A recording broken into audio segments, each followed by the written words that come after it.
الحمد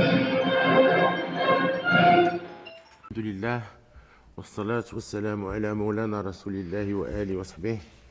شعبي العزيز، لقد أنعم الله تعالى على بلادنا بالتلاحم الدائم والتجاوب التلقائي بين العرش والشعب، وهو ما مكن المغرب من إقامة دولة أمة تضرب جذورها في أعماق التاريخ.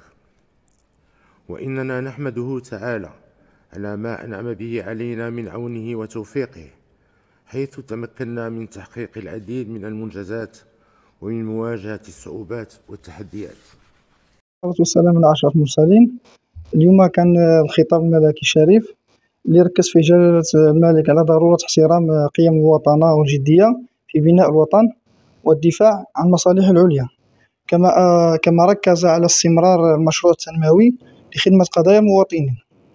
وبهذه المناسبة الغالية مجلس جماعة كزنايا وساكنته يجدد الولاء لصاحب الجلالة الملك محمد السادس في ارتفاع تكاليف المعيشة وتباطؤ وتيرة النمو الاقتصادي. بسم الله الرحمن الرحيم. السلام عليكم ورحمة الله تعالى وبركاته.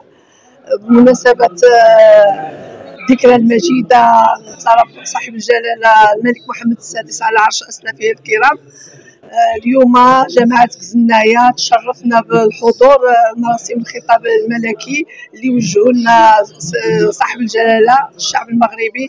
كنا فخورين جدا بهذا الخطاب، والحمد لله كان بزاف فيه الحاجات اللي قالوا لنا صاحب الجلاله على المشاريع اللي كاينه في المغرب، والحمد لله كنطلبوا الله تعالى وتبارك التوفيق، والله يحفظه وينجيه ويطول له في عمره. والسلام عليكم ورحمه الله تعالى وبركاته. وستشكل هذه الخطوات ان شاء الله ركيزة اساسية في نموذج التنموي والاجتماعي لصيانة كرامة المواطنين